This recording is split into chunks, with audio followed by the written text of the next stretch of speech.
Okay, we're reading chapter 23, World Vision of Transformation of America by Cathy O'Brien. In the fall of 1985, the same part of me that met with Ortega was walking with Reagan appointed CIA Director William Bill Casey through the arbored rose garden of his Long Island estate. Casey began by manipulating my Jesuit Vatican programming based personality with the expertise indicative of the current union between Catholic and CIA operations. Casey, whom Reagan referred to as a man of vision, was forming my Jesuit mind control programmed understanding.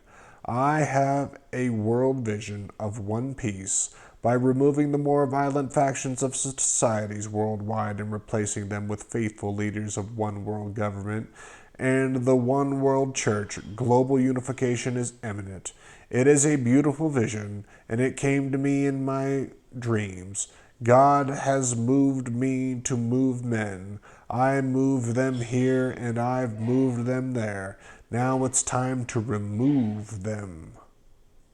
My world vision encompasses the globe, and it puts to rest any and all tensions, strife, overpopulation, and starvation. My vision is a world vision, and the churches see it my way as evidenced by their support of the cause. Referring to my mind control involvement in Haitian operations via NCL, Casey further defined the cause. Your heartfelt mission in Haiti has helped my world vision quest for her people to abandon hedonistic voodoo and turn their eyes to God and godly ways. Funny that he just specifically brings up voodoo. By their own design, they have created an atmosphere of evil whereby a plague will be visited on their land. The Lord has so moved me to move men who share our goal into place and remove those who stand in the way of peace. It is for this reason that your mission in Haiti must be brought to a close. Baby Doc, in his tireless devotion to saving the demonically possessed, cannot bear the burden of watching his people die the wretched death unleashed upon the doomed for hell. We are left with no alternative but to heed the word of God and to spare him from annihilation. To spare God from annihilation? What? For this reason, we will send the missionaries, Jesuit missionaries, to inoculate the population with a vaccine that will spare only the good of heart by virtue of its design. All attempts to maintain Haiti within the loop of financial gain will cease.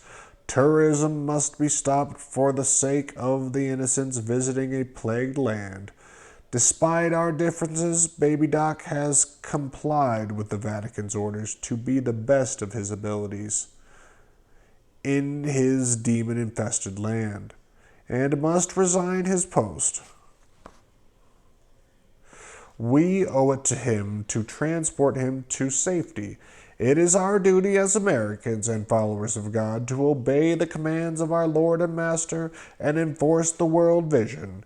It is your duty as an American and follower of God to instill the understanding that God has spoken and a plague is imminent.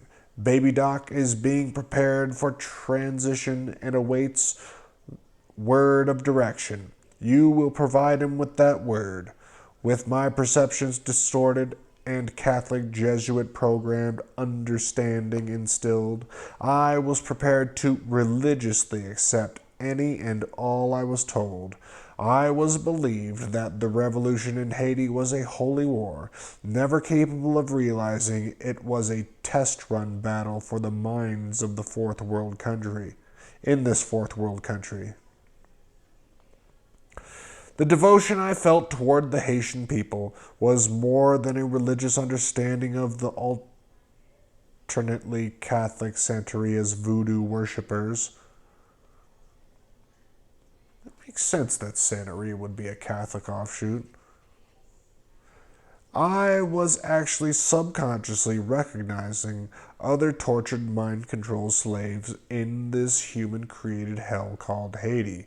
Consciously, I now know it was due in part to the visible stun gun prod marks, plastic, ever present smiles that never quite reached their dead appearing eyes.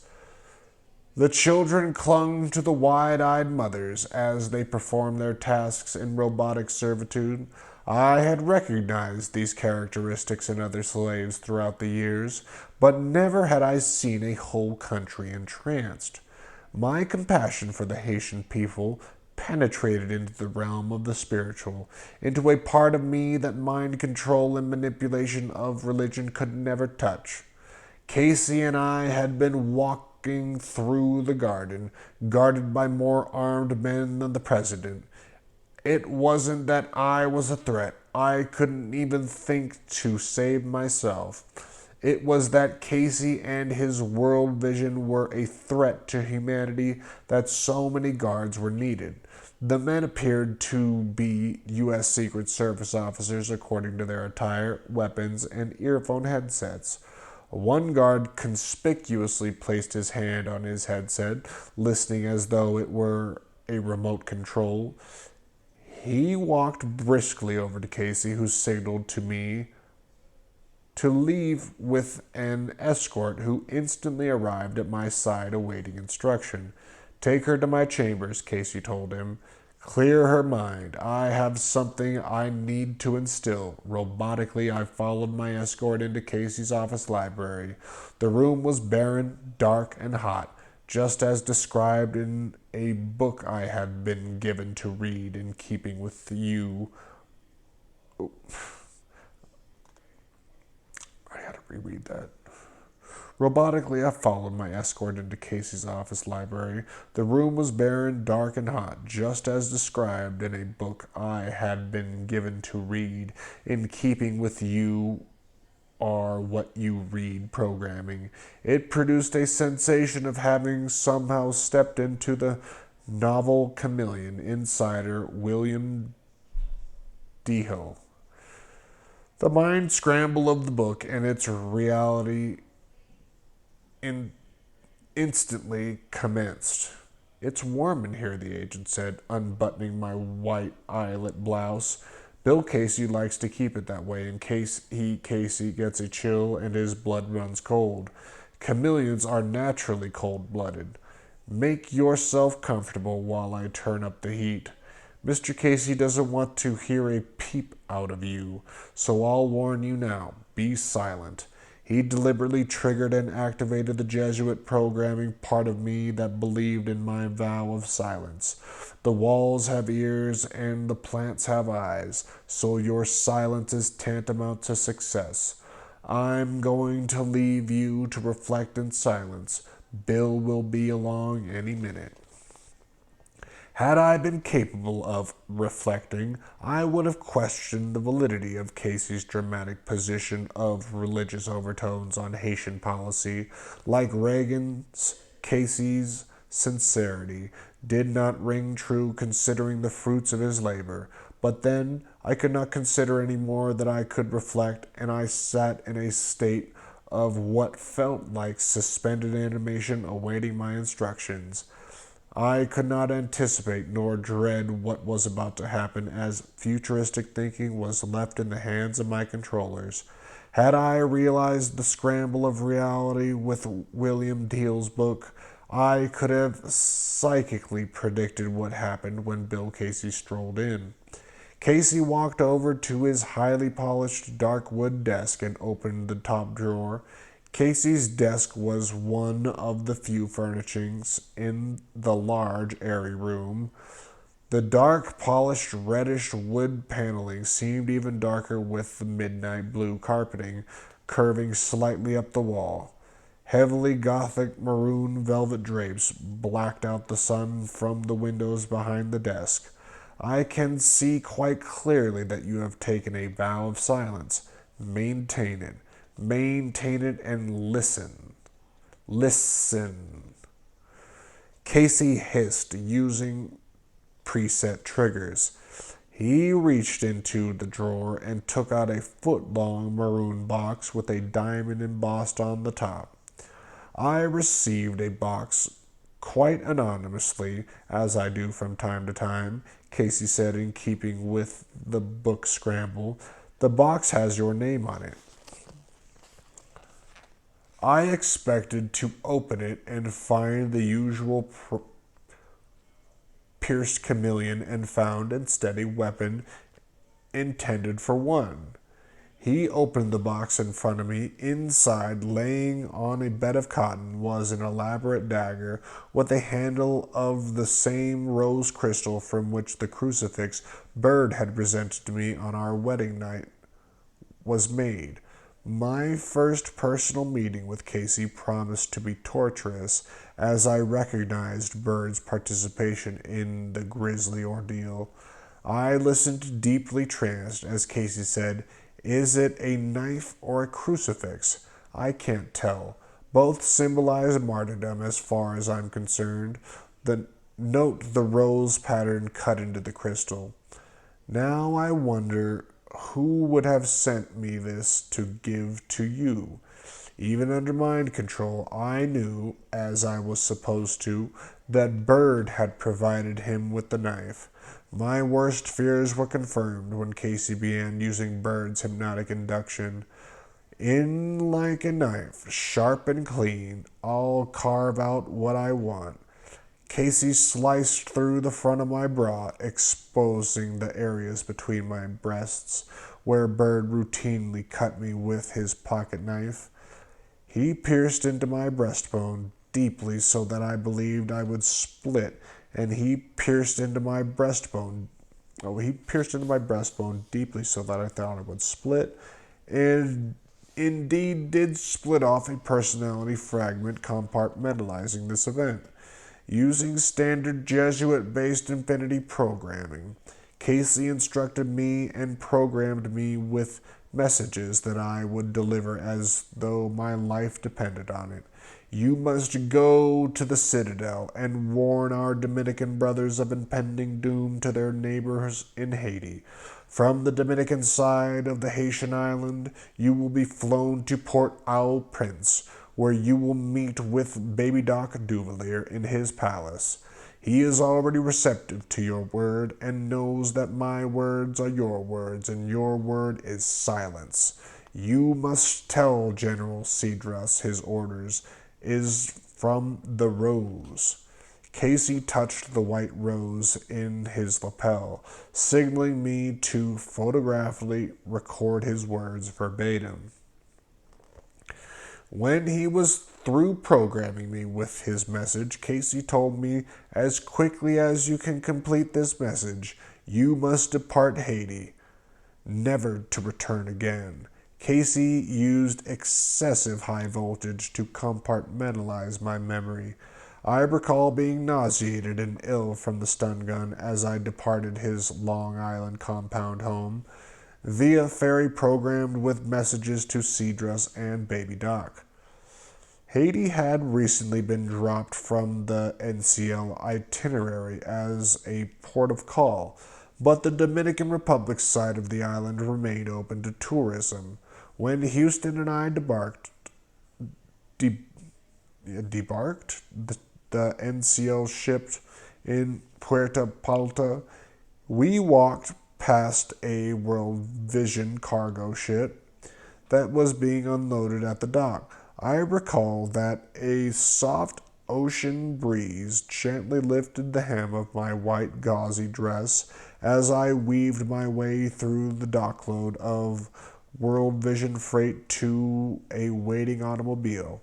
Religion and politics apparently mix in the Dominican Republic, and evidenced by the inseparable mixture of Catholic missions, old forts, statues of Christopher Columbus, and Catholic shrines. As we drove past the mountain tramway,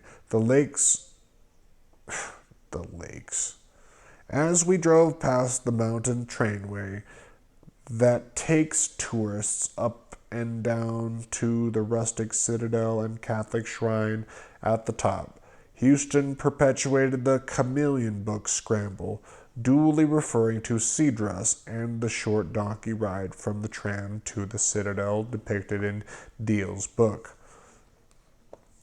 Houston threatened to put me on the rickety tram, saying, "Some jackass will see you at the top." In an area reserved for covert activities out of view of tourists, I met with General Cedras in his citadel office, dressed in the eerie Jesuit hooded robe. Cedras completed Casey's chameleon book scramble scenario as we walked through the ancient structure to his office. Cedras's demeanor made him appear more as a militant than a spook, despite the corny monk attire. With his hood drawn down his back, Cedras's sharp, craggy features and darting steel blue eyes kept my full attention. I had seen him at a monastery in Santo Domingo as ordered before, when Haiti was still being used by the CIA for Operation Watchtower to transport cocaine and contra weapons from Cuba. Alone with Cedras and properly signaled, I began photographically reciting Casey's message. I have word of warning from the Vatican by way of the honorable and faithful William Casey. He sends word of impending doom that is to befall your neighbors on the dark side in Haiti. Voodoo manifests itself in mysterious ways, while the way of the Lord is clear. Evil must be stopped at all upon the land. Evil must be stopped at all costs. The cost shall be in terms of human casualty, as a plague is being visited upon the land. Those who fornicate with devils shall be infested with the plague. Woe unto them who have stood in the path of world peace. By God's design, the new world order shall come into being with or without the Haitians. All American operations in Haiti are now destined for your ports. Your people, the CIA and UN-operated Dominicans, will flourish in peace and prosperity, while the dark side Haitians draw down the blood of this holy war and they have brought upon themselves. Close your borders swiftly and maintain guardians at the gate, lest the Haitians infest your land with their evil plague. Inoculation of the masses shall be masked in the body, and the blood shall carry the doom. As more and more Haitians turn to God in their final hour, the communion they partake will be Satan's own. With their God as the scapegoat, your island in the back to this small writing. With their God as the scapegoat, your island in the sun, or sun, will be freed of the vile and wicked. I have seen a vision, a world vision, and it is through communion with the ancients that we have been granted the keys to the kingdom, interdimensional people, I assume, to unlock the gates of hell. Yep. The holy water sent herein has the blessings of the Vatican and must be sprinkled like ram upon the Haitians. Our God reigns, and he rains rivers of blood upon the Haitian masses, and he reigns supreme upon your mission. Your mission is clear. You serve communion and let God sort them out. Those who serve the body of Christ are covered by the Vatican. Those who serve voodoo, evil shall be covered in blood of their own. It is clear our God reigns. Let the games begin. Combining the cryptic language of Cedras' CIA and Jesuit operations, Casey had weaved numerous cryptic commands into his message. I had been inadvertently accessed. The instructions would make little sense to those not cued to the language. Cedras was listening religiously, fully grasping the magnitude of Casey's instructions. I concluded the message. The holy water, with the Vatican's blessing, will arrive at 1 p.m. today by the way of World Vision. The blood shall host the plague.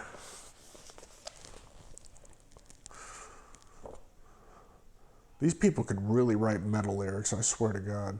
I was relieved to depart Cedrus's presence without being subjected to his usual perverse sexual brutality. This would be someone else's job this time, as my programmed trance was maintained until I delivered Casey's message to Baby Doc Duvalier on the dark side of the island in the sun. S-O-N. Houston took me to a small CIA-operated airport at the foot of the mountain where I boarded a small white airplane destined for Port-au-Prince, Haiti. When we landed, the pilot walked me over to Baby Doc's Tauntaun guards and ordered that I be taken to the palace. He spoke in rapid Haitian French and lifted my symbolic rosy cross necklace for emphasis to the guards, reinforcing my instilled belief that the Catholic emblem would protect me. The guards treated me with respect that apparently was reserved for identified Jesuit spooks. I was driven by white Mercedes to Haitian presidential palace. To the Haitian presidential palace. I have a problem reading "thes" a lot of the time. Looking ever more conspicuously out of place in contrast to stark poverty than his fleet of Mercedes, Baby Doc's palace was decadent. I stood reverently in the foyer waiting for my arranged meeting to begin, unable to question Baby Doc's luxurious surroundings in view of the despair and starvation around him. I had met with Baby Doc throughout the early 80s in the capacity of a Project Monarch prostitute. All Haitian-based U.S. covert operations were run by a bedridden old man referred to as Old Charlie, who resided in El Presidente Hotel until his death in the mid-80s. During my tenure as a mind control messenger and prostitute in Haiti, I had been forced to attend a voodoo ceremony for my and others' traumatization purposes. I was ordered to perform oral sex on Baby Doc as his dark, widowed Mercedes slowly proceeded through the crowds of Haitians on their way to the ritual.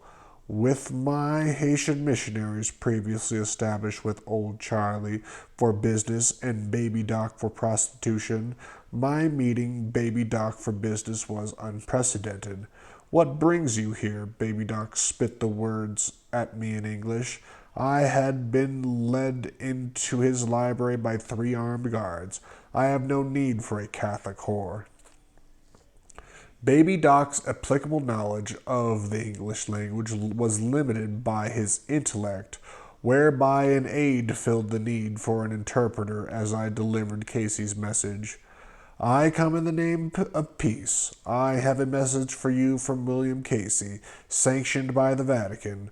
The Pope is in agreement with U.S. policy in Haiti. He has seen a vision, a sign from God. The vision is a world vision, whose people are reaching out to yours with charity and abundance. The goods and services provided require only that the people of Haiti anoint the sick, feed the hungry, and clothe the poor through his servants of World Vision. Their mission will separate good seed from bad and restore peace in your region. The peace that shall be visited upon your land amongst your people is imminent, but not before the rivers run red with blood of the wicked. The vision is plague, and your people will fall in the streets pleading for mercy, and you will not be here to hear it. The time has come for you to leave. It is God's will that you escape the plague with blessings from the Vatican, never to return to your homeland. Prepare for your exodus today, for tomorrow holds a promise of doom. Using your prophetic wisdom, warn the masses of impending doom and arm them with world vision. The world is one of peace. For those who flock to the tents and churches of salvation, your destiny is clear, and the Vatican has cleared the way for your departure. With Casey's message delivered, Baby Doc's tauntauns returned me to the same airplane I had left a short time before. I flew in silence, unable to think, comprehend the magnitude of what had just transpired. Events to a mind-controlled slave, and all perceived at first and last time. What? With Casey's message delivered, Baby Doc's tauntauns returned me to the same airplane I had left a short time before. I flew in silence, unable to think, to comprehend the magnitude of what had just transpired. Events to a mind-controlled slave are all perceived at first and last times. Therefore, Casey's instruction that I would depart Haiti, never to return again, seemed business as usual to me. Flying over the mountains that separate Haiti from the Dominican Republic, I noticed the gentle people below bathing in the waterfalls toilessly, washing their bright clothes on the rocks, and primitively hauling goods in the baskets balanced on their heads.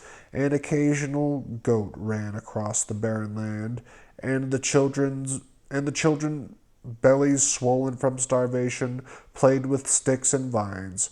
With my mind control and spinning with misperceptions, my world vision, like Ortega's rose-colored glasses, prevented me from seeing the reality of the New World Order.